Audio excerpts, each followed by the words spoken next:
Acho que tem uma regra de ouro para essa história de inteligência cultural. Não é a falácia do você tem que fazer pro outro do jeito que você gostaria que fizessem para você. Não, você tem que fazer pro outro do jeito que ele gostaria que você fizesse para você. Eu já fui uma pessoa que o meu foco era totalmente o trabalho. Eu acho que eu paguei um preço por isso e as pessoas ao meu redor pagaram um preço por isso, né? Sejam meus colegas de trabalho, sejam as pessoas perto de mim, próximas a mim na minha vida pessoal. Hoje eu não sou assim. Hoje, para mim, eu foco muito em encontrar o balanço. Balanço é uma das palavras importantes na minha vida nos últimos tempos e hoje em dia, né? Esse podcast é um oferecimento da BMW, líder em mobilidade premium. Esse é o podcast Lugar de Potência. Lições de carreira e liderança com o maior headhunter do Brasil. Afinal, tem 1,94 m. Vambora? Hoje eu tenho o prazer de receber um líder com uma trajetória global e uma visão única sobre transformação nos negócios. Ele é formado em administração pela UFRJ, com um MBA pelo COPEAD e especializações pela Kellogg School of Management. Ele construiu uma carreira sólida em quase 30 anos de experiência em empresas globais como Alpargatas, Nestlé, Diageo, Reckitt e Ambev. Sua jornada internacional passa tanto por mercados maduros como Alemanha, Espanha, Reino Unido, Singapura, quanto os mercados emergentes como o Brasil, combinando responsabilidades locais e regionais. Na Alpargatas, ele foi CEO da Oxclean e depois presidente da operação do grupo na Europa, Ásia, Oriente Médio, África e Oceania. Desde outubro de 2023, ele assumiu como CEO da Dafiti. Mas agora o que o seu currículo não conta é a sua capacidade de adaptação a diferentes culturas e sua visão singular sobre a evolução do relacionamento entre marcas e consumidores.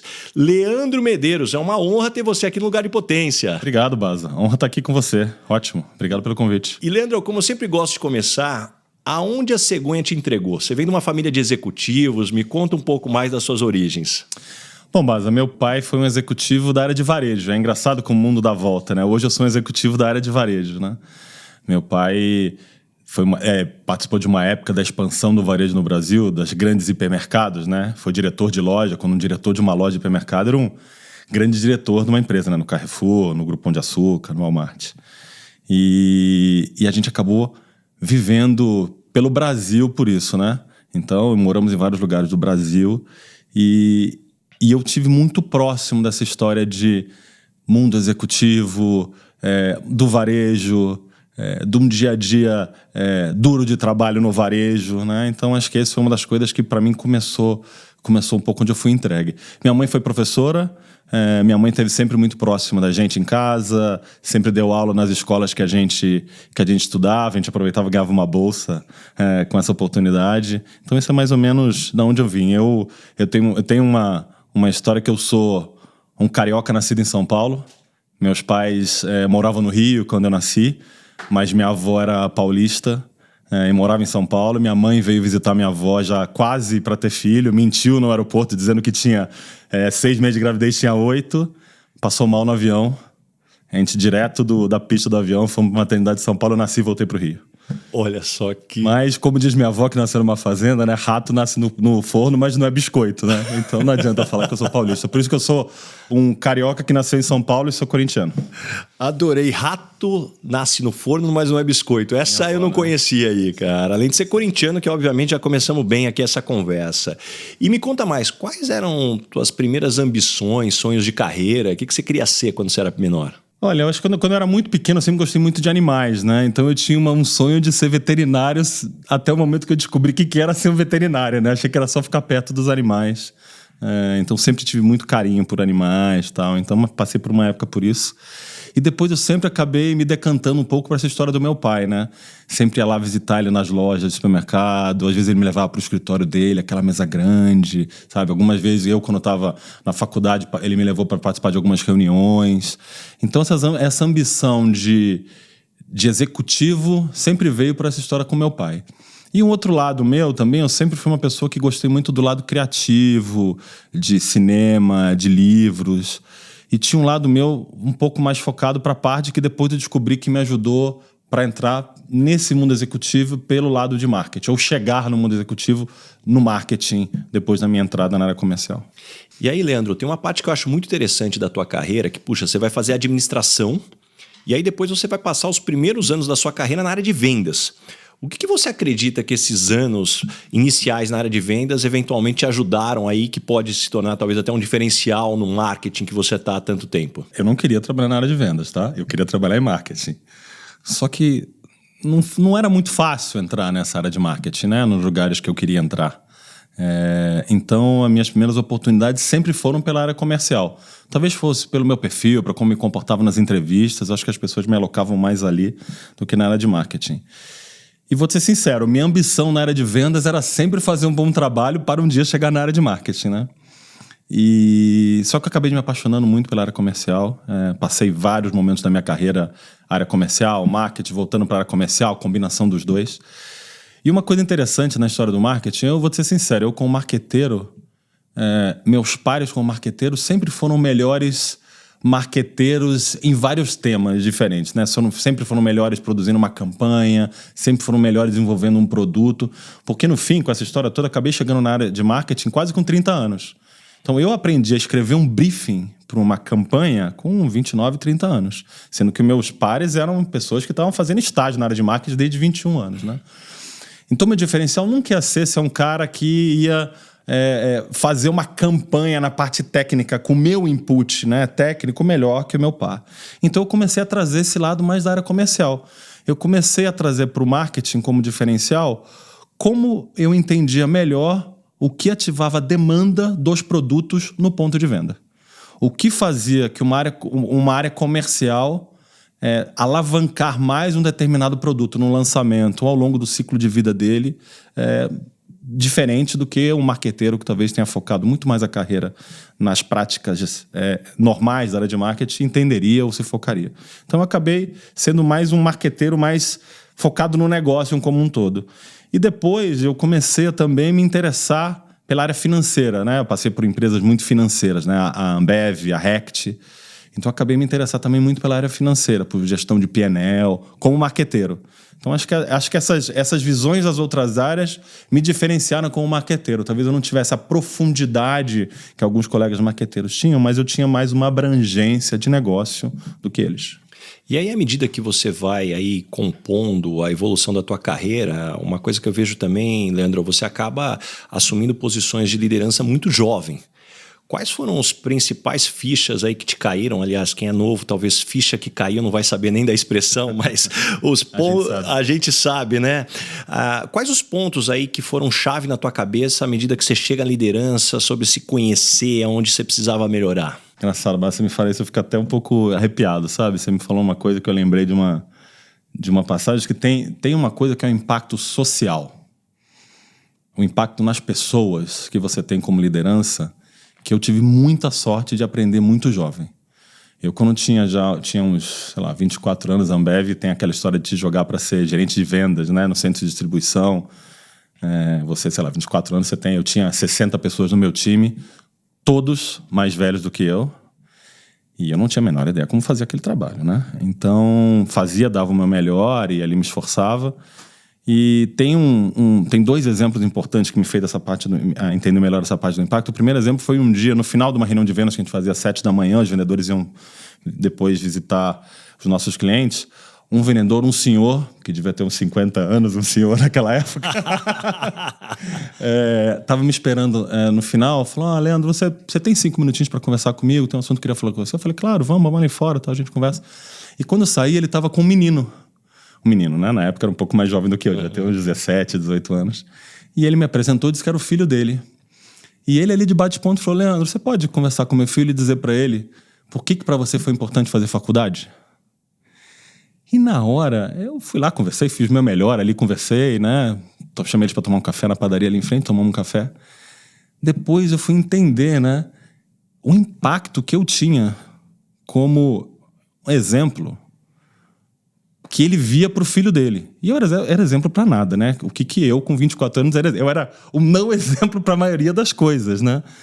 Mas só de estar ali numa posição que para ele era uma posição importante, com um jovem de 23, 24 anos, teve um impacto para ele de transmitir uma mensagem para o filho. Então aquilo me pesou como uma responsabilidade naquela época. E um segundo exemplo foi do cuidado com as pessoas, né? Eu, nessa época, a Ambev hoje é muito diferente, né? E tanto da parte da tecnologia que eu vou mencionar, quanto do cuidado com as pessoas também.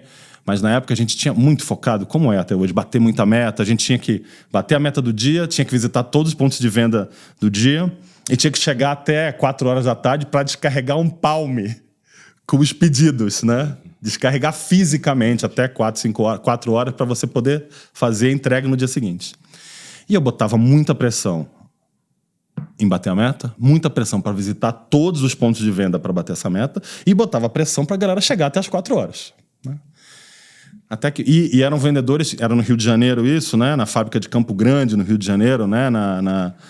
No subúrbio do Rio de Janeiro, e as pessoas pegavam a Avenida Brasil, né? Avenidas muito, muito movimentadas, e todos de moto. E eu botava muita pressão, até que um dia um vendedor meu sofreu um acidente de moto. E eu fui visitar ele no hospital. Baza.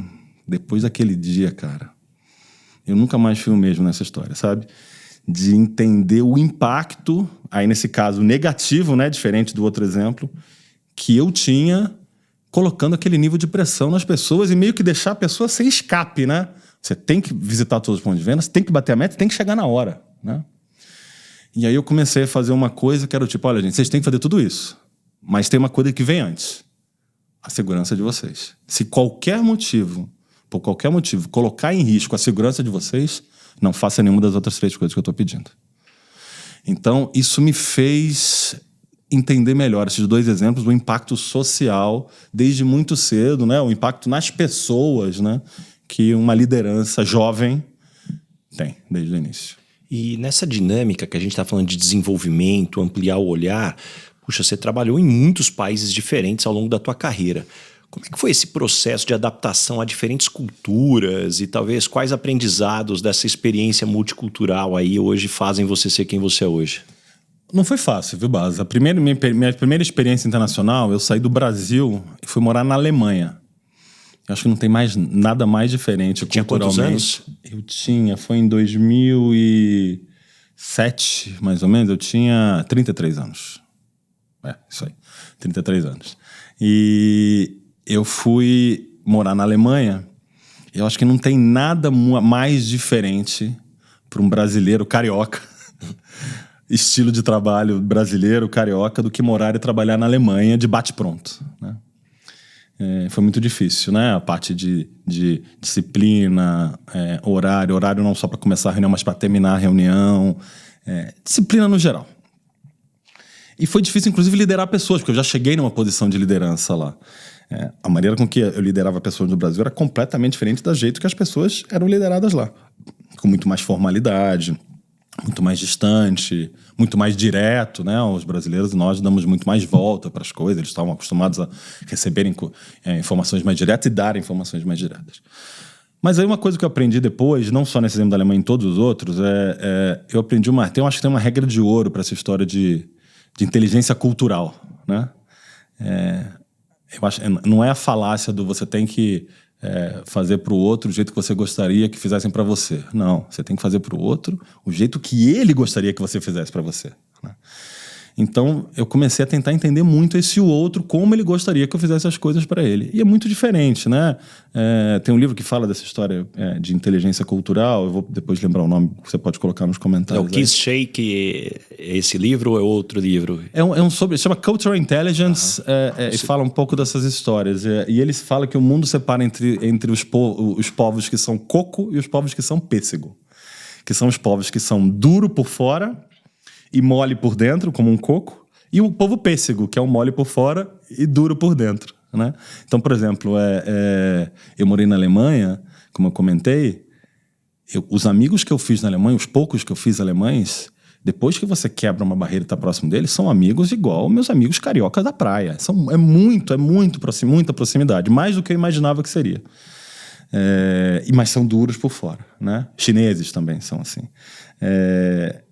E americanos, por exemplo, meus amigos americanos são diferentes, né? Eles parecem ser muito simpáticos, muito gente boa, muito agradáveis por fora, mas é difícil você acessá-los com nível de proximidade, com velocidade. Então, acho que esse entendimento da diferença cultural, e tem países muito próximos, né? Na América Latina com perfil diferente, na Ásia, que eu trabalhei com perfil diferente. Então, na hora que eu entendi um pouco isso, eu comecei a entender melhor como essas pessoas gostariam de ser tratadas. E hoje, olhando para o teu perfil, o que você enxerga que você pegou de cada cultura, talvez, para formar quem você é hoje? Acho que a parte de disciplina, processo, vem muito do que eu vivi na Alemanha, né, e depois na Inglaterra, mas principalmente o choque que eu tive na Alemanha. Misturado um pouco do que eu aprendi na Ambev, mas muito pouco dessa parte cultural.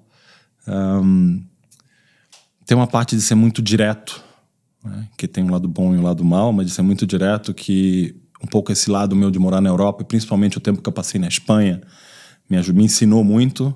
Foi difícil, porque lá era muito mais direto que eu estava acostumado, mas você ser direto, principalmente quando você tem um time e um ambiente de confiança, ganha muito tempo entre as pessoas, salva muito tempo, te deixa muito mais ágil, rápido nas decisões também. Então, acho que principalmente essa parte, disciplina, ser direto, acho que veio principalmente dessa cultura mais europeia.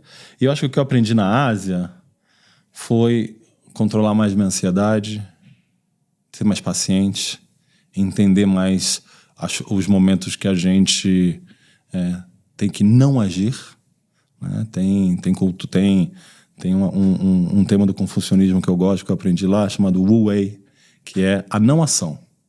A gente, no mundo ocidental, principalmente nós somos executivos, estamos muito acostumados a ser muito resolutivo, muito tomar uma ação. E, às vezes, a melhor ação para se tomar numa determinada situação é não fazer nada. Guardar a sua energia, deixar passar aquela tempestade para você poder atuar num momento melhor, com energia acumulada e no momento certo. Então, isso me ajudou a controlar minha ansiedade, me ajudou a ter mais paciência. E quando a gente fala dessas diferenças culturais das pessoas, naturalmente também isso se reflete no mercado e na atuação diferente que você tem que ter em cada país. E se a gente pegar como exemplo, o mercado europeu tem características muito particulares em relação ao brasileiro. Quais foram talvez as maiores surpresas ao gerenciar marcas brasileiras como a Havaianas num contexto internacional? A Havaianas é muito peculiar, né? A Havaianas tem países na Europa, principalmente, eu diria, por exemplo, a Itália, que eles são completamente apaixonados por Havaianas, né? A cultura de praia do italiano me surpreendeu também, estando mais próximo, e eu convivi bastante durante esse tempo que eu estive lá. Parece a cultura de praia de brasileiro. Eles vão muito à praia no verão, eu diria até mais do que a gente vai à praia, viaja praia. E para eles ir à praia significa estar com um par de Havaianas no pé com a bandeirinha do Brasil.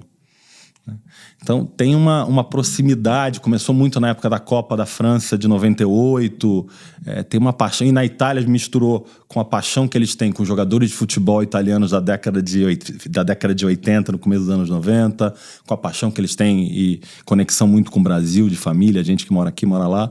Então, assim, incrível como isso aconteceu. Agora, essa história de marca brasileira tem muito com o que o Brasil sempre vendeu, né? De alegria, de criatividade, de saber viver a vida, né? Eles têm uma percepção da parte boa do Brasil, que é a nossa parte boa. A gente acabou de sair do carnaval, né? A gente vê isso, né? Ao nosso redor. Essa percepção do Brasil vende muito as marcas brasileiras. Quando você coloca uma Havaianas com a bandeirinha do Brasil, o que um italiano quer dizer é que ele quer demonstrar aquele espírito. Ele não quer ser aquele executivo sério de Milão. Ele quer ser aquele cara italiano que está na praia com aquela ginga do brasileiro. E a marca brasileira ajuda ele com isso. A Osklen faz isso também. É uma marca que também leva isso para o mundo. E, Leandro, como brasileiro ocupando essas posições globais, você já se sentiu tratado de forma diferente? Ou talvez teve que trabalhar 2 vezes para provar o seu valor? Com certeza. Tem muito preconceito, principalmente na Europa. Não, eu diria que na Europa e na Ásia eu sofri esse tipo de preconceito, né? Eu acho que tem um lado de europeus, acho que europeus sendo liderados por pessoas do Brasil e de outros países que talvez não sejam considerados por eles como elite intelectual, E realmente foi difícil, né? Eu tive que demonstrar técnica, tive que demonstrar trabalho duro, tive que demonstrar, às vezes, até ser duro para poder, às vezes, ser respeitado num ambiente que, para eles, eu era um corpo estranho, né? Eu senti isso muito, principalmente na Alemanha e na Espanha. Engraçado, né? Que a gente acha que é mais próximo, né? Mas senti bastante isso lá. E que dicas você dá para quem eventualmente está enfrentando esse tipo de situação ou está prestes a mudar e deve enfrentar? Porque eu sei que você é muito procurado aí por pessoas que estão buscando viver essa experiência ou estão vivendo essa experiência cultural. Primeiro que eu acho que no básico, no dia a dia, Baza, eu acho que você tem que se preocupar a ser muito próximo do que são eles, né? Eu acho que você tem que se vestir como eles se vestem. Eu lembro quando eu trabalhava na Alemanha e eu via, né? A gente tinha lá... Foi na época que eu trabalhei na Nivea, né? O escritório central da Nivea. A gente ainda trabalhava de terno e gravata no Brasil. E quando eu estava lá, eles tiraram a gravata. E aí eu via muito de países, principalmente da América Latina, a galera tirou a gravata, ia trabalhar com uma calça social, uma camisa um pouquinho mais informal. E eu falava para os meus colegas brasileiros, principalmente os mais novos, eu falava, gente, quando vocês vierem para cá, olha como ficam os europeus, venham iguais. Os europeus vêm de terno e camisa. Não é só porque você tirou a gravata que você virou a informalidade no nosso escritório no Brasil. Aqui não é assim. Então, se porte como eles. Primeiro, como você se veste, que você já é a primeira impressão que você passa. Segundo, veja como eles se comportam nas reuniões. Eles chegam sempre 15 minutos antes das reuniões, começam a conversar, falam das mesmas coisas que a gente fala do futebol, do fim de semana, da praia. Mas isso antes da reunião começar. Começou a reunião? É a reunião. Não existe atrasar a reunião, não existe não entregar o conteúdo planejado na reunião. Então, preste atenção para fazer as coisas básicas iguais ao que eles fazem. E aí, na hora que você conseguir igualar esse básico do dia a dia, o arroz com feijão seu ficar gostosinho, aí você mostra a diferença do brasileiro.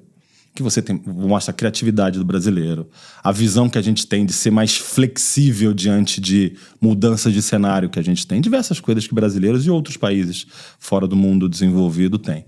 Então, eu falo um pouco isso para eles, né? Separar um pouco, fazer o básico como eles e aí sim você mostrar seu diferencial. Não chegar já querendo ser o brasileiro que é diferente.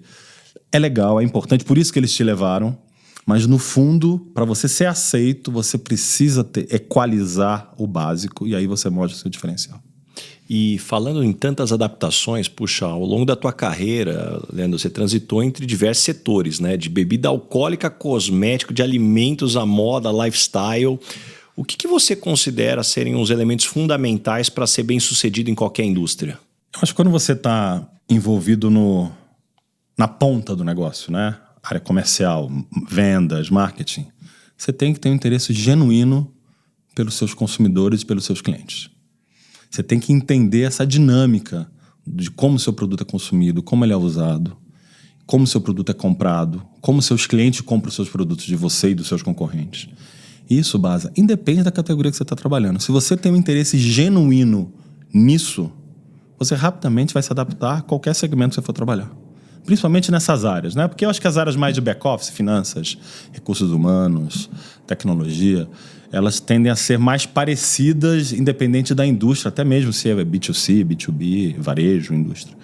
Mas nas áreas da ponta é muito diferente, né? Quando você está vendendo um protetor solar para um consumidor, ou uma cerveja, né? Ou leite, é bem diferente. E para isso, acho que a melhor maneira de você se preparar e se adaptar o mais rápido possível é ter esse interesse de fora para dentro. Entendendo o seu consumidor, a dinâmica dele, na casa dele, como ele usa os produtos dele, ou fora da casa, no caso de uma cerveja num bar. Como é que o dono do bar vê o seu produto, como é que ele compra, de quem ele compra, qual a importância do lucro daquele produto no negócio dele como um todo.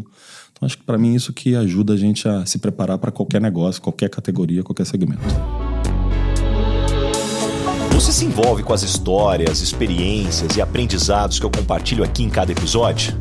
Então pense no efeito transformador dessas lições aplicadas na sua equipe. Conheça mais sobre a minha palestra Lugar de Potência acessando o link na descrição do episódio. Não só inspire, mas revolucione o potencial do seu time. E, Leandro, além dessa questão de indústrias, você trabalhou em empresas com perfis muito diferentes. Você trabalhou tanto em empresa centenária quanto em negócios digitais. Quais são as diferenças fundamentais que você nota, seja na velocidade de decisão, na cultura organizacional, que você teve que adaptar e ter o estilo de liderança nesses ambientes que muitas vezes são diferentes? Olha, é interessante a história de processo de decisão, não só pela maturidade da empresa, eu volto nesse ponto em um minuto, mas também pela diferença de produto ou de segmento. Por exemplo, eu trabalhei com bebidas alcoólicas, como uísque, vodka, que não vence. E trabalhei com iogurte, que vence em 10 dias. E o que eu aprendi é que a velocidade de tomar a decisão nas empresas, às vezes, ela é inversamente proporcional à validade do produto, né? Então, quem trabalha com iogurte tem que tomar decisão muito rápido, porque vence. Quem trabalha com uísque tem mais tempo de decisão. Então, você pode maturá-las melhor, gerenciar melhores os riscos e tal. Então, gerenciar melhor os riscos e tal. Então, acho que tem uma diferença importante aí também. Mas voltando à sua pergunta de centenárias, digitais, de startups, eu acho que, para mim, uma grande mudança para mim, indústria, por exemplo, que está acostumada a entregar concentrado no final do mês, altos volumes, de altos valores, para poucos clientes. Poucos que eu digo são algumas centenas, né? Você pega uma Alpargatas no final do mês, vai entregar grandes volumes para um Carrefour, para um Martins, né? Para um atacadista Martins, etc. E ao passo que, por exemplo, numa empresa digital como a da Fit, são microtransações. Nessa nossa conversa aqui já teve alguns milhares de transações ali na da Fit, né? São microtransações, milhares de transações por minuto que você tem que entregar todos os dias, independente desse ser no começo do mês, final do mês, né? Então, a velocidade da empresa é muito diferente e a constância da empresa é muito diferente, né? Essa sazonalidade dentro do mês da indústria, fica todo mundo fechando o negócio no final do mês, entregando no final do mês. É diferente do que você tem que garantir todos os dias e todos os minutos, a cada minuto, uma entrega num varejo digital. Na tua carreira, você atravessou várias crises econômicas globais, altos e baixos no Brasil. Quem tem mais de 30 anos e é brasileiro e vive no Brasil, certamente passou por muita coisa. Como é que essas experiências moldaram o teu perfil de como liderar um time e de como navegar nesses momentos de incerteza? Olha, mas eu acho que você sabe que onde eu fui mais impactado por crise não foi no Brasil, foi na Espanha. Eu estava na Espanha na crise de 2008, né? Lehman Brothers. Começou nos Estados Unidos com Lehman Brothers, mas a Espanha foi o país mais afetado na Europa. Chegou a mais de 25% de desemprego e tal. E eu acho que no Brasil a gente acaba, por sermos privilegiados, né, numa crise, por mais que fique mais difícil, nós somos menos afetados que a maior parte da população brasileira. Na Espanha, como é uma pirâmide muito achatada, as pessoas que trabalhavam comigo estavam profundamente afetadas por pessoas na família sendo demitidas, tendo redução de carga de trabalho, redução de salário, que lá era permitido. Então, assim, era a esposa de uma pessoa que trabalhava comigo, era a irmã, eram os pais, assim. Então, afeta o tecido social de uma maneira muito mais próxima ao que a gente tem hoje, no dia a dia, né? Então, acho que isso me ensinou um pouco para sentir mais perto de mim isso, quando eu estava por lá. E uma outra coisa que eu aprendi, aí já são os efeitos na prática nas empresas, é que, infelizmente, ao longo da minha carreira, quando passei por isso, tive que tomar decisões difíceis, né? De turnaround de negócios, de demissões de pessoas, né? E eu acho que, ao longo do tempo, eu fui aprendendo a diferenciar decisões difíceis de decisões boas, né? Acho que a gente tem que... existem duas maneiras de você executar uma decisão difícil. A boa e a má. A certa e a errada, né?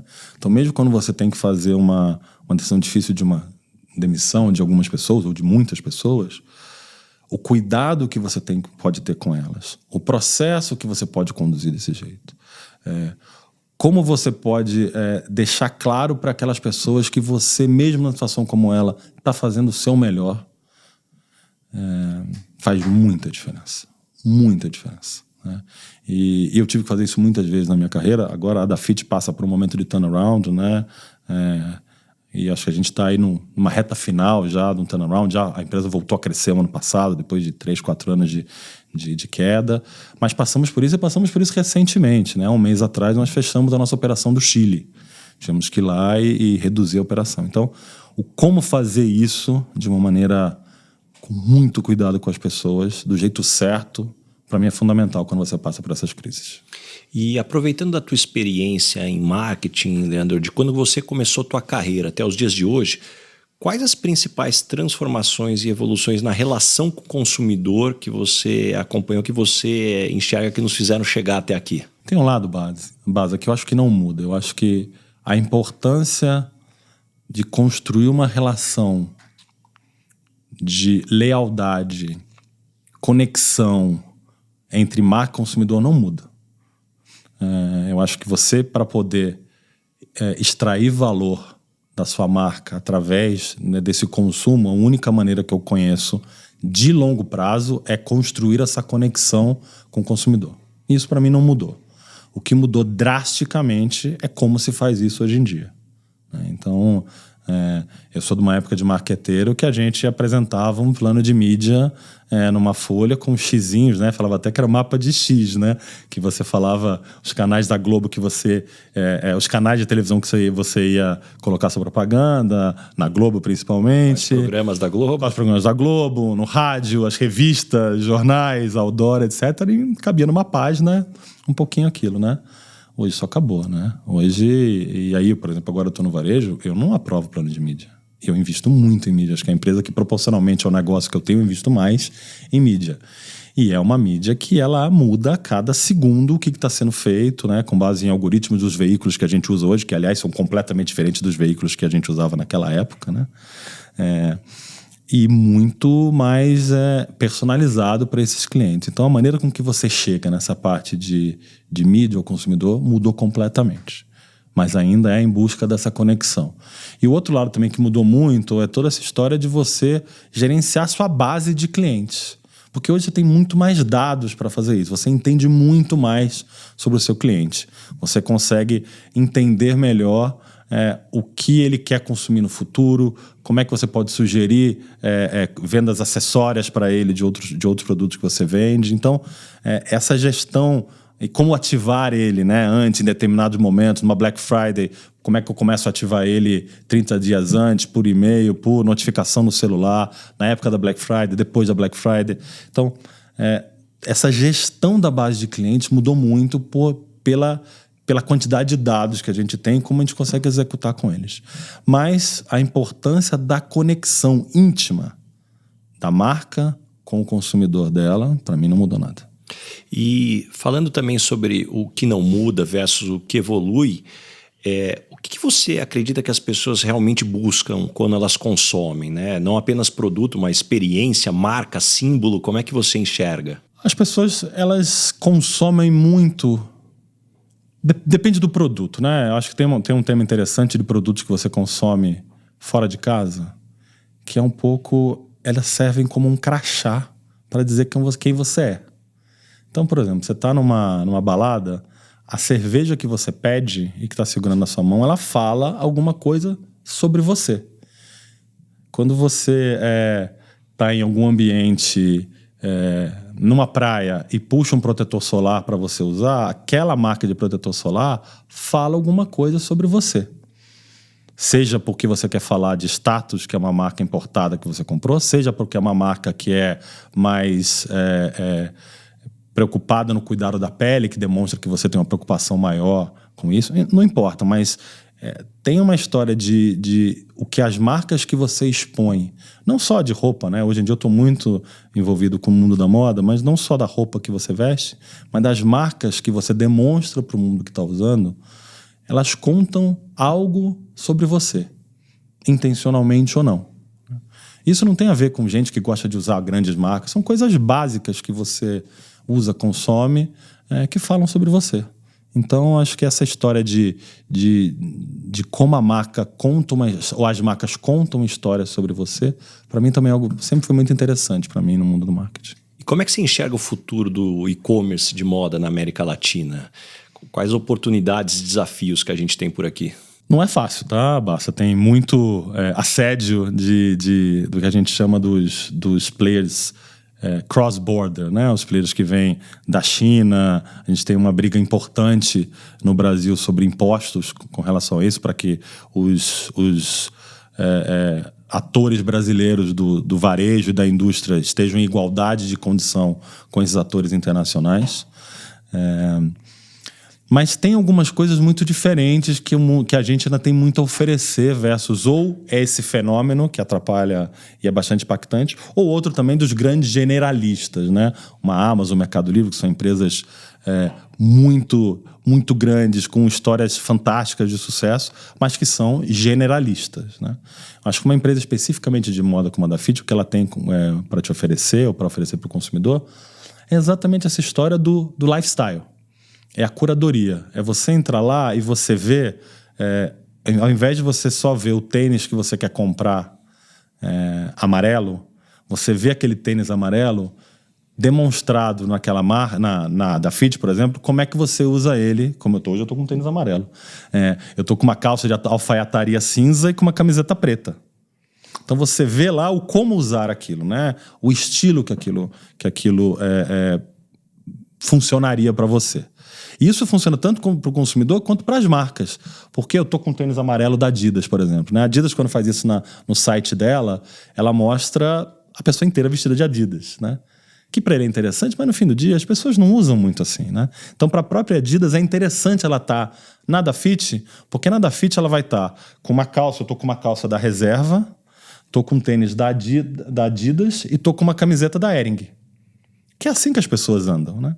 Então, acho que isso o e-commerce de moda oferece e pode oferecer diferente de uma marca dos cross-borders no momento asiáticos que estão funcionando no Brasil ou dos generalistas, que você pode ir lá para comprar só seu tênis, mas você não tem nenhuma informação de moda, não tem uma curadoria, não tem lifestyle, não tem, um pouco como eu falei antes, né? Como é que você vai usar essa moda para contar uma história sobre você? Isso o e-commerce de moda brasileiro tem muito a oferecer. E Leandro, no mundo corporativo que está sempre buscando eficiência, existe sempre uma discussão entre o que terceirizar, o que manter dentro de casa. Quais os principais aprendizados que você tem aí com as tuas experiências? Nossa, Baza, tenho aprendizados difíceis sobre isso, viu? No momento que a gente está num turnaround, a gente testa absolutamente tudo que você pode fazer sobre isso, né? E a gente sempre tem aquela história do que é core, o que é foco total da empresa, o que é acessório. E a gente testa muita coisa. O ano passado eu tive um exemplo de fracasso numa terceirização, né? A gente terceirizou, uma das iniciativas nossas de corte de custos foi terceirizar o saque da empresa, né? O Customer Service, que no Brasil isso é de prateleira, né? Tem muitos provedores fazendo isso. Call centers, né? Muitos. E a gente fez. E fizemos uma concorrência, fizemos tudo direitinho no planejamento. E foi um desastre, Baza. Um desastre. Foi uma das maiores crises que eu tive que gerenciar na minha carreira, um e-commerce com um saque durante 6 semanas que não funcionava. E aí é engraçado porque isso gerou uma outra coisa, né? Depois eu conto um pouquinho essa outra história, mas gerou outros aprendizados para mim em relação a essa terceirização. Mas esse é um exemplo de uma terceirização que não funcionou. Eu tive uma falha na minha avaliação de que saque, na maioria das empresas, é algo que é acessório, né? Para um e-commerce, apesar de muitos dos e-commerce terem sido terceirizados, é menos acessório, é mais próximo do core, né? E não pode falhar. Então, eu acho que o que eu falaria nessa história, você tem que fazer uma análise muito mais profunda sobre se... Não é porque o standard do mercado é terceirizar que você precisa terceirizar, né? Não é porque você precisa, por corte de custo, terceirizar que você vai terceirizar.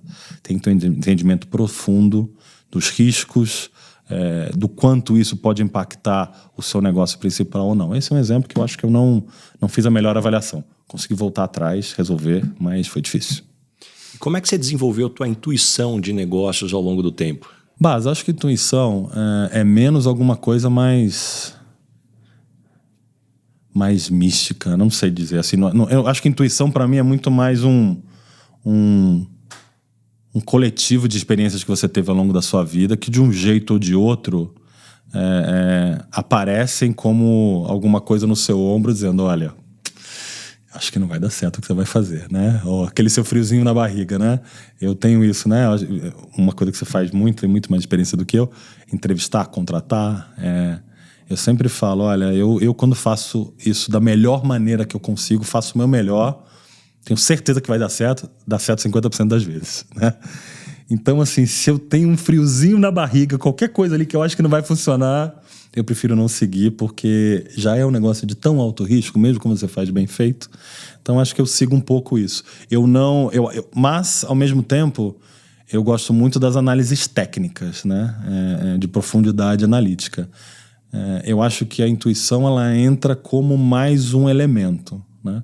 Eu não acho que você tem que ser só TT, não pode deixar de ouvir, eu ouço sempre, mas eu também não acho que a nossa intuição funciona melhor do que a nossa mente. Eu acho que ela é um elemento no seu processo decisório. E, Leandro, tem aqui uma parte da tua história que eu sei que você cresceu muito próximo da família do Galvão Bueno. Me conta o que você aprendeu com ele que talvez a TV não mostre. Eu cresci muito próximo, né? Sou muito próximo da filha dele, da Letícia Galvão Bueno, minha melhor amiga. A gente cresceu junto. Sou padrinho da filha dela, inclusive, da Vitória. Eu aprendi comunicação. Eu lembro até hoje, ele foi uma vez na nossa escola, né? A gente tinha, sei lá, uns 14, 15 anos para falar de profissão. Ele foi lá falar de como ser quem queria estudar a faculdade de comunicação, né? A capacidade de você usar o seu poder de comunicar para vender algo. E o vender algo, no caso dele, como ele diz, né, é vender emoção, né? Você se comunica para vender a sua imagem, você se comunica para vender seu produto, você se comunica para ter sucesso numa negociação. Então, a maneira com que você se articula, se prepara, entende a sua audiência, se articula, entrega a sua mensagem, eu aprendi muito observando muito o que ele fazia. E dessa proximidade, o que talvez você aprendeu sobre essa delicada fronteira entre persona pública e vida privada? Eu acho que acho que a palavra que você mencionou é importante, Baza, fronteira. Ainda mais hoje em dia, né, tem muito escrutínio de tudo que acontece com a vida. Eu acho que você tem que ter muito cuidado com o que você coloca espontaneamente aberto na sua vida, né? Porque hoje em dia até as coisas que você não quer muito expor acabam uma ou outra vez sendo expostas, porque qualquer coisa que você publica, escreve, tá aí para ser exposta, né? Então, ter uma fronteira clara, se você tem uma persona pública, ou em alguns momentos todos nós temos, né? O que você quer que seja parte disso, o que você quer que seja só para você e para os seus, né? Eu acho que essa fronteira é uma coisa que eu considero importante, que eu aprendi também. E aí, falando em fronteiras do que a gente está discutindo agora e o que a gente estava discutindo antes sobre o mercado da moda, eu vejo claramente que a indústria da moda lida com questões complexas, como padrão de beleza, consumismo, desigualdade social. Como é que você navega nesses dilemas, liderando aí uma grande empresa no setor? Eu acho que tem maneiras de você controlar isso. A indústria da moda é uma indústria de muito impacto social, positivo e negativo, de muito impacto ambiental, positivo e bastante negativo. Uma das indústrias mais poluentes no mundo. É uma das 3 indústrias mais poluentes no mundo, né? O que a gente tenta fazer na Dafit? A gente, por exemplo, é membro da BVTEX, na Associação Brasileira do Varejo Têxtil. E a gente se relaciona apenas com marcas que fazem parte também, ou são acreditadas, né? Tem selos da BVTEX que garantem práticas de governança, prática de sustentabilidade, prática de responsabilidade social. Então a gente faz isso, é uma posição, inclusive, do Global Fashion Group, que controla a Dafit no mundo. Então a gente tenta tomar esse cuidado sempre, né? Então eu acho que é o cuidado. Eu fui CEO, como você falou, da Osklen, que é uma empresa que é muito preocupada com isso. Então eu aprendi muito naquela época sobre o impacto da moda e nesses temas todos que a gente falou, e como você consegue mitigar isso quando você intencionalmente se preocupa com isso. Eu acho que a palavra é intencional. Você tem que intencionalmente se preocupar com isso para diminuir o seu impacto nessas áreas, social, sustentabilidade e coisas assim.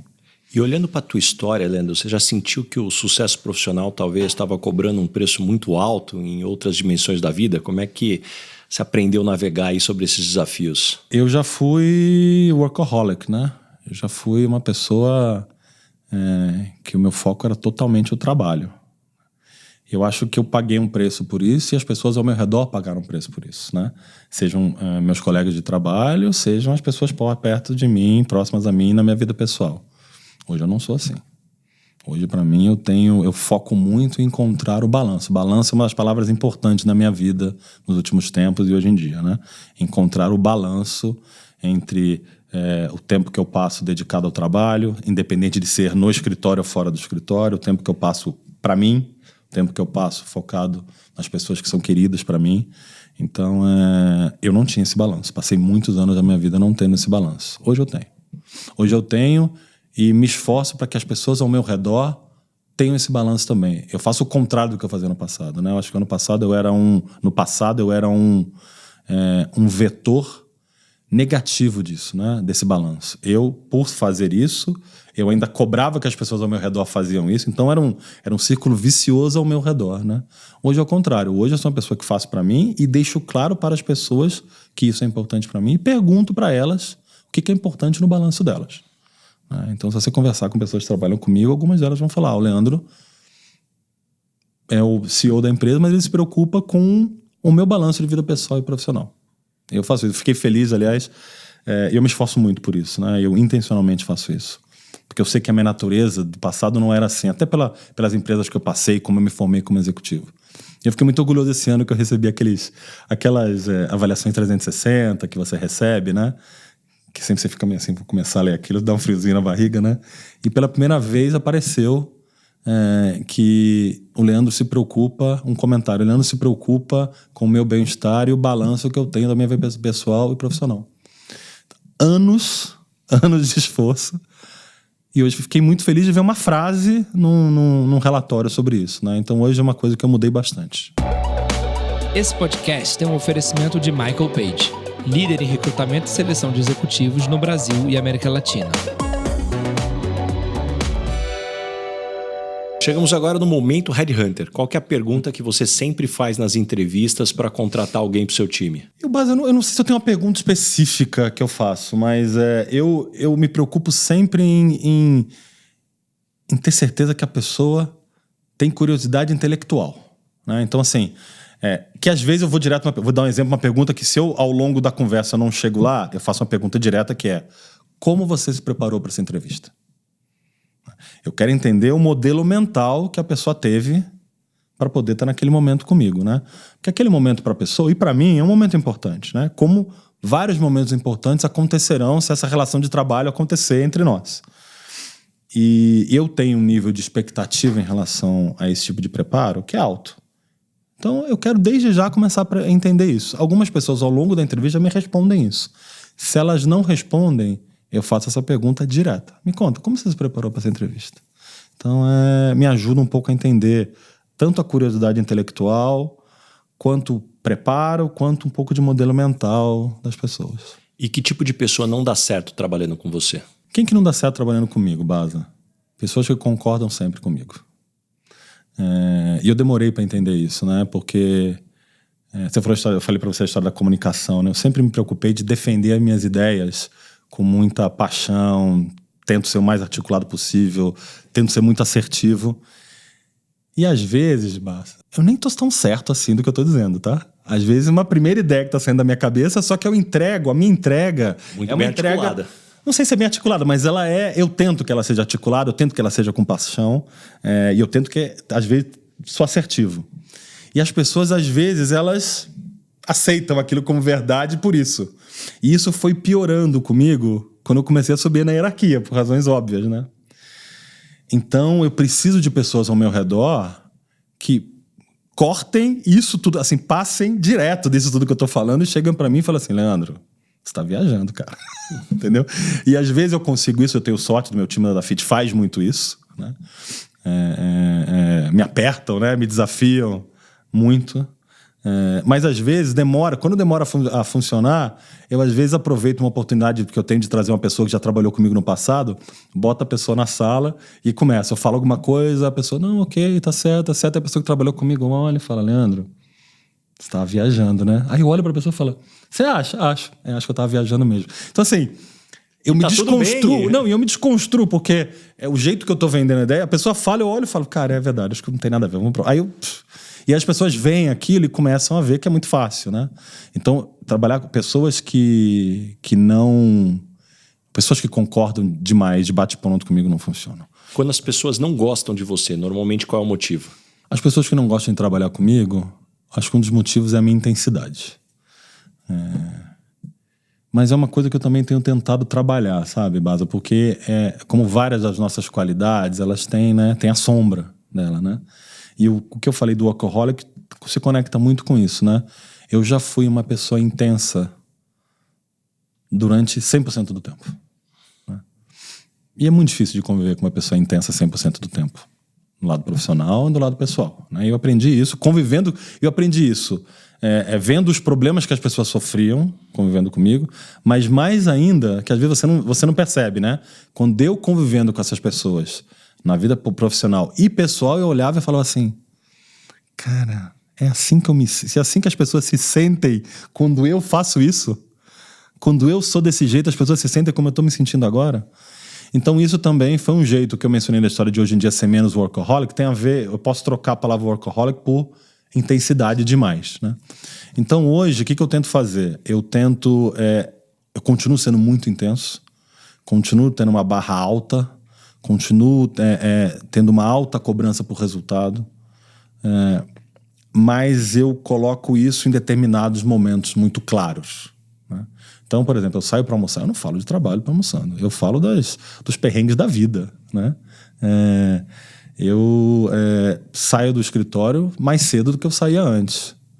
Não mando mensagem para as pessoas cedo demais. Não mando mensagem para as pessoas no final de semana. Tem aquele jeito de você mandar e-mail hoje em dia, né? Que não tinha para que você... Antigamente eu escrevia e deixava guardado. Agora você bota lá, enviar 8 da manhã da segunda-feira. Faço isso.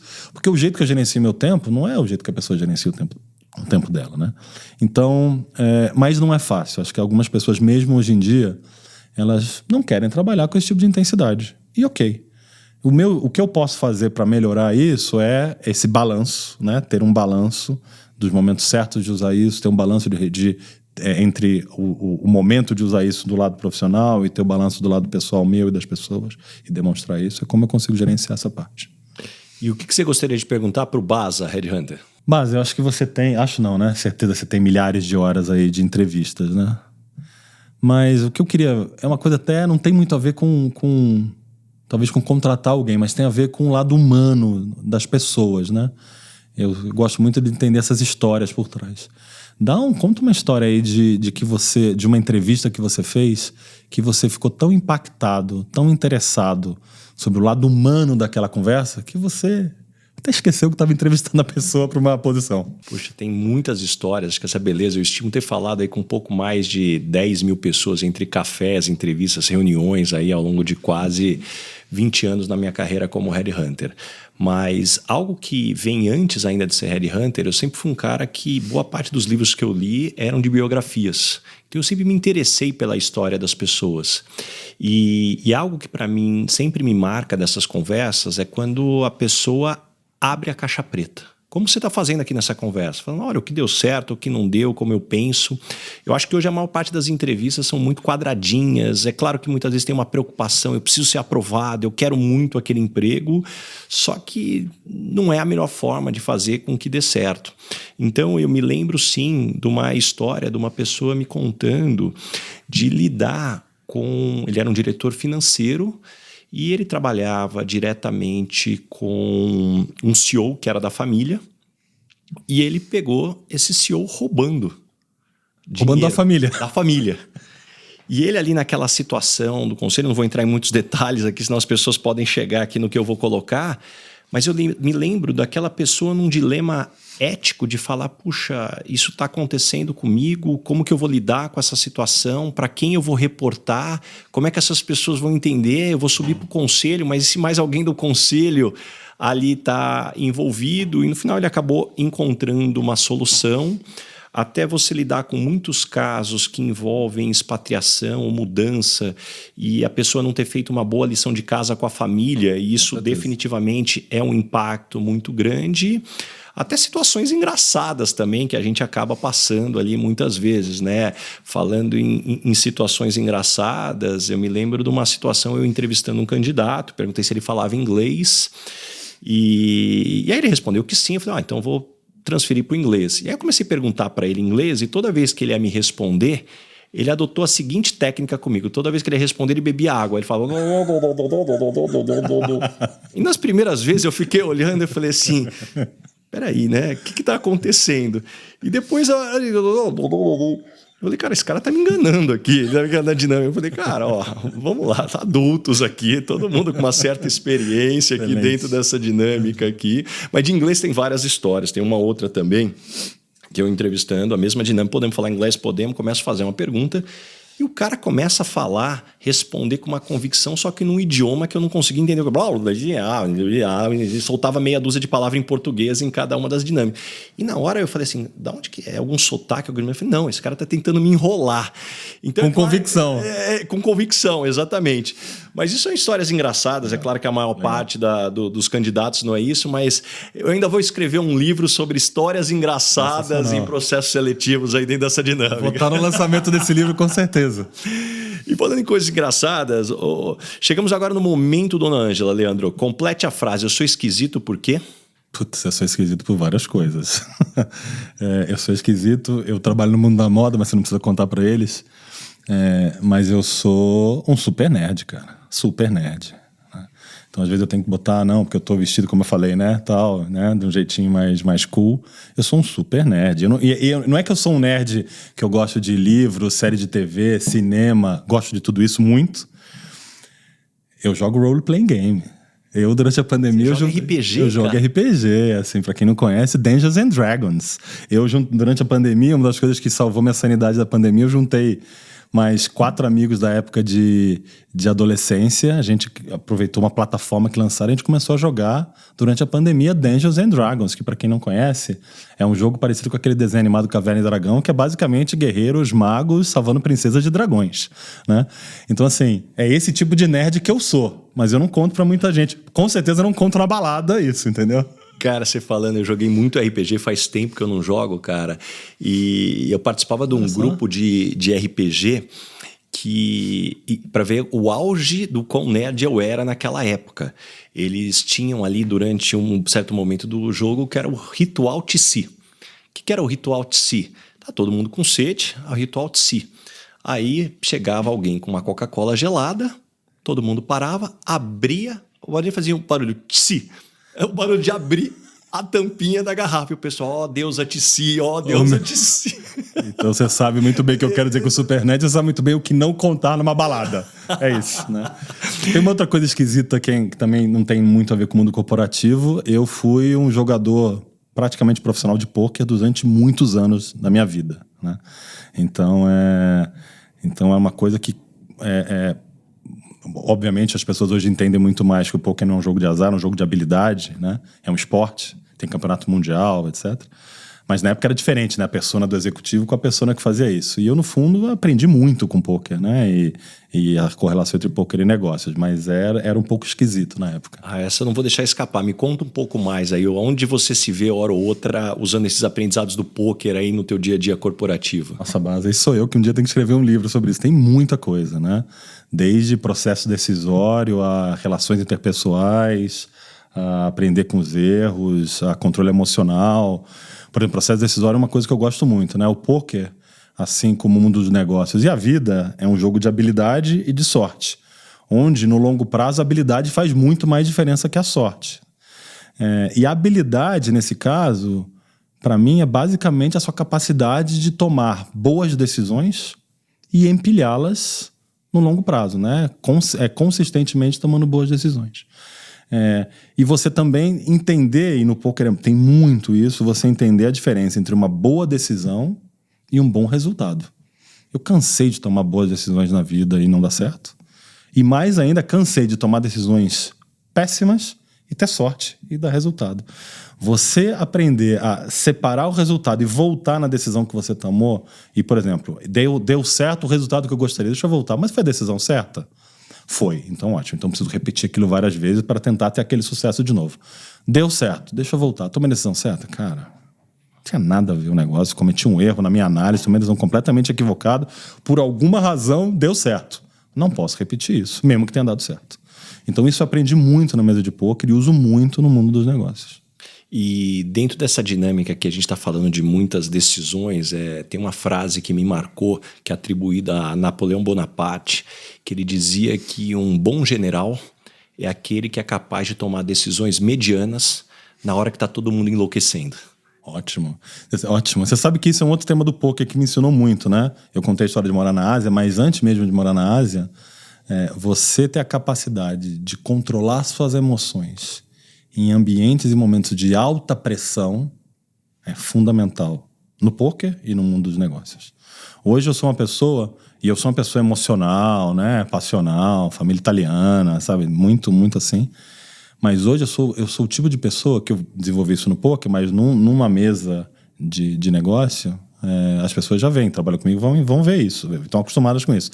Começa a ficar mais quente a discussão, ou às vezes algumas coisas, as pessoas começam mexendo numa crise, quanto mais vai inflando a crise, mais eu me acalmo.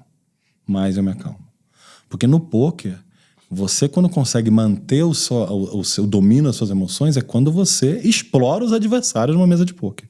No mundo de negócios, é quando você consegue ser aquela pessoa que consegue, como você falou da história atribuída ao Napoleão Bonaparte, nesse caos, você é a pessoa que está ali conseguindo. Talvez eu não consiga tomar, talvez eu não esteja no meu melhor, não vou conseguir tomar minhas melhores decisões.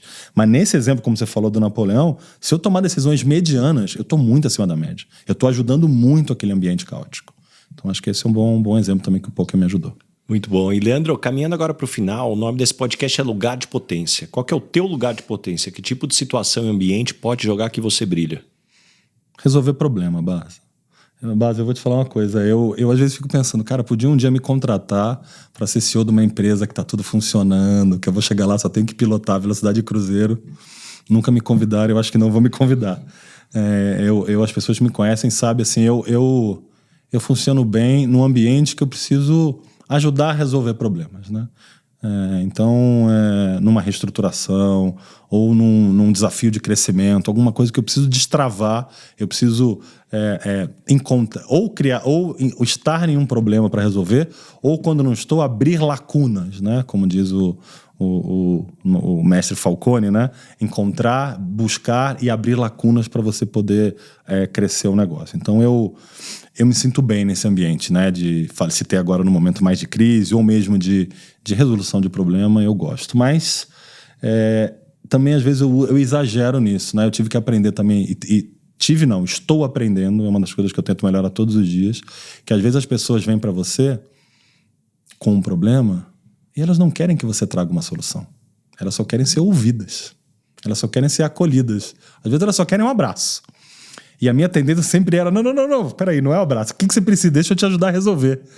Então eu hoje tento parar e entender qual é o meu papel, até mesmo nesse momento que as pessoas querem só um abraço, querem só ser ouvidas, eu preciso entender que não é a hora de eu estar no meu lugar de potência, que é resolver o problema.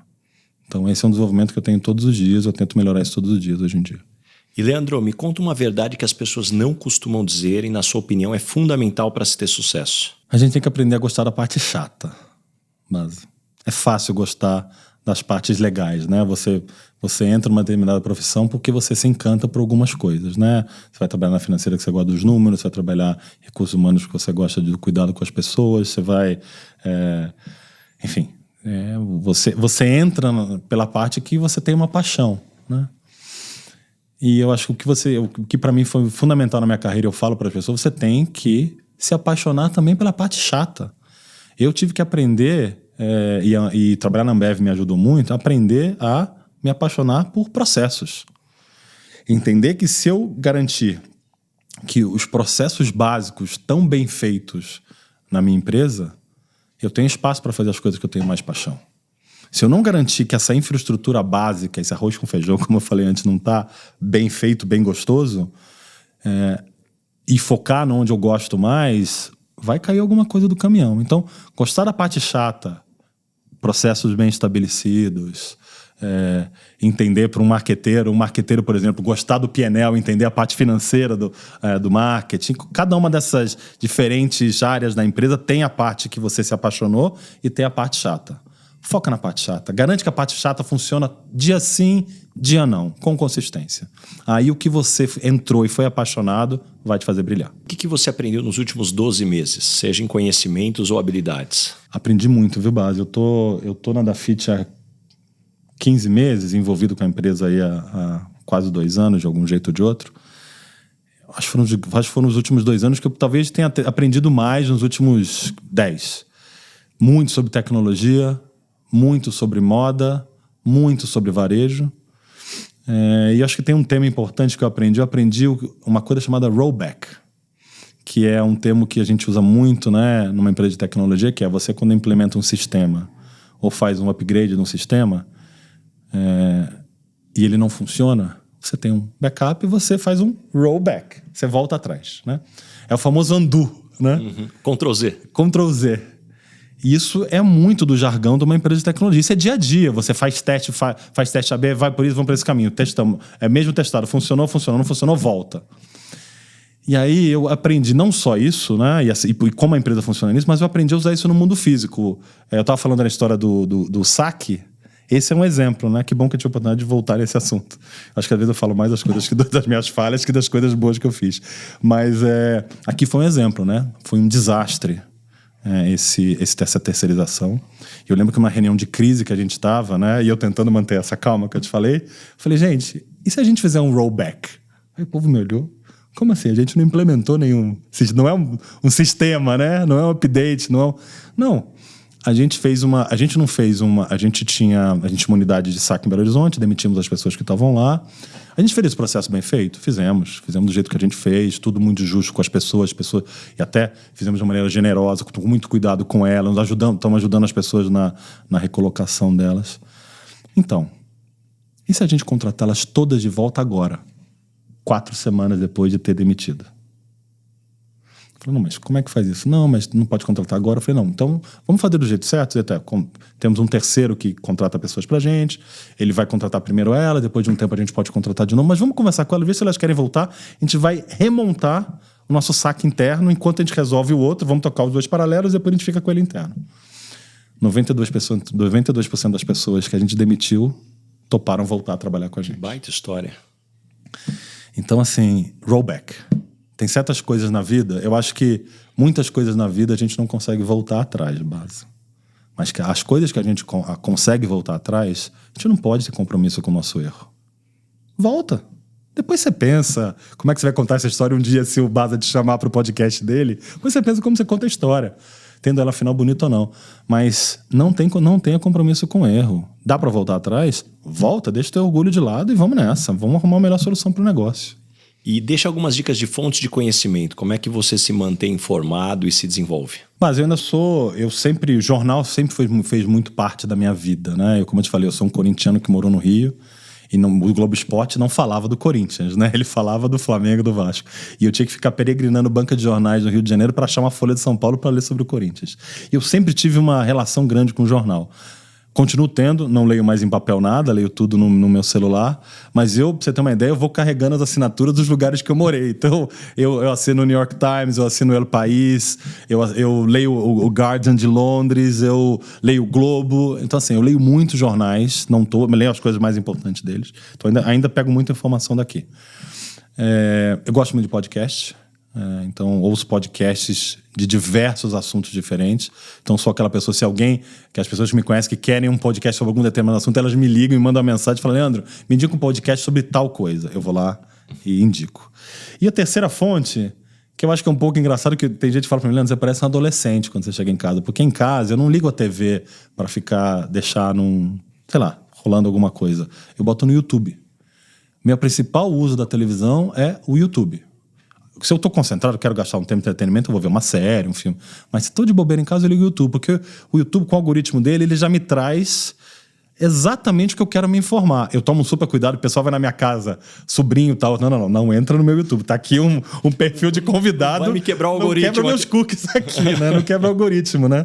Então, ali tá tudo. Meu interesse sobre história, meu interesse sobre cinema, meu interesse sobre política, meu interesse sobre futebol, sobre Fórmula 1, sobre pôquer. Tá lá. E eu fico assistindo, tá lá. Tá de bobeira, tá passando alguma coisa interessante. YouTube é uma fonte, para mim, importante de conhecimento. E, Leandro, me indica 3 pessoas bacanas para convidar para esse podcast e ter uma conversa como essa. Uma responsabilidade, hein, Baza? Tem uma coisa que eu tenho visto interessante. Eu agora estou trabalhando num ambiente onde as pessoas são muito mais jovens na média do que eu trabalhei na minha vida inteira, né? Por ser tecnologia e tal.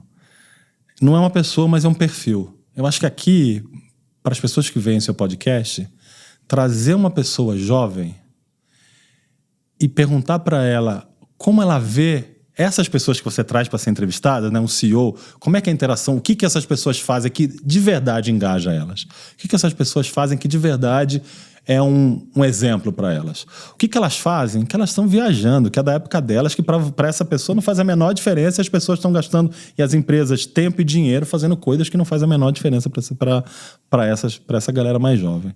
Eu acho que tem uma geração que hoje reclama muito dos mais jovens, né?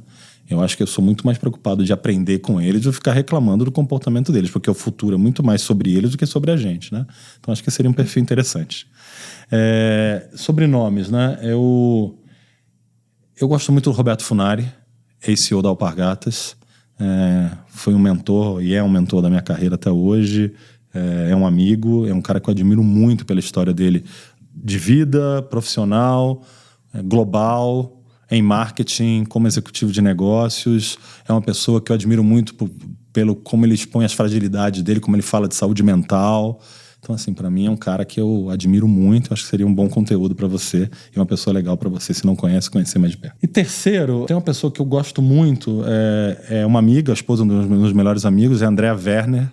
Ela é hoje deputada estadual em São Paulo. Foi executiva, como nós, na área de marketing. E na época ela era executiva, ela e esse meu amigo, Leandro Bonori, tiveram um filho autista. E a história de você criar um filho autista, fora os desafios normais, como é isso no mundo executivo? Como é que você lida com isso, né? E a André tem uma história muito legal na vida dela, que chegou um momento que ela desistiu do mundo corporativo, passou a se dedicar 100% para o filho, passou a se dedicar a ajudar outras pessoas em situações parecidas, né, em associações e blogs e livros. E hoje em dia ela decidiu ir para a política para poder trazer essa plataforma, né? E até expandir de maternidade, diversidade, etc. Acho que é uma pessoa bem interessante para fazer esse link aí com o mundo corporativo, com desafios pessoais, né? E como você pode, talvez, trazer impacto não só no mundo corporativo, mas também, por exemplo, na política. Muito bom, ótimas indicações. E uma pergunta aqui para a gente fechar, que eu faço para todo mundo que passa por aqui. O que é felicidade para você? A felicidade, ele é fluido, né? Esse conceito ao longo da vida, né, Baz? Eu acho que para mim já foi viajar, para mim já foi morar nesses lugares do mundo diferentes, para mim já foi sair todo dia. Hoje, para mim, eu voltei para o Brasil, voltei para morar em São Paulo intencionalmente, né? Construí uma casinha para mim, tenho as coisas que ao longo da vida são importantes para mim, tenho lá meus discos de vinil, tenho lá a fotografia da minha avó, que é uma referência da minha vida aí, que faz 101 anos esse ano, tenho meus livros, e eu acho que felicidade hoje para mim é ficar na minha casa com as pessoas que são queridas para mim. Hoje, nesse momento, se você me perguntar, fazer isso. Fiz isso no carnaval, por exemplo. Isso me deixa feliz. Adorei, adorei, adorei. Leandro, para a gente fechar aqui, como é que as pessoas te encontram? Que projetos que vem pela frente? Bom, hoje me encontram na Dafit. Eu sou o CEO da Dafit hoje. Dafit é uma empresa que está numa curva de volta de crescimento, de resultados muito bons em 2024. O grupo divulgou os resultados dessa semana. Foi o melhor ano da companhia nos últimos 4 anos. Então, lá é o lugar que as pessoas me encontram muito. Eu estou no LinkedIn, Leandro Medeiros, mas tenho que aprender muito com você, né? E com outras pessoas que a gente comentou hoje de comunicação. Preciso ser mais ativo ali. Mas tô por aí. Leandro, muito obrigado mesmo. Puxa, faz tempo que a gente estava querendo marcar esse bate-papo. Que bom que deu certo. Eu tenho certeza que todo mundo que nos escutou até aqui saiu com páginas e páginas de anotações, muitos insights, muitas lições, muito conteúdo bacana. Aliás, quem nos escutou até aqui já aproveita para compartilhar esse episódio, que tem muito conteúdo bacana. Muito obrigado mesmo. Eu que agradeço. Obrigado, Baza. Um abraço.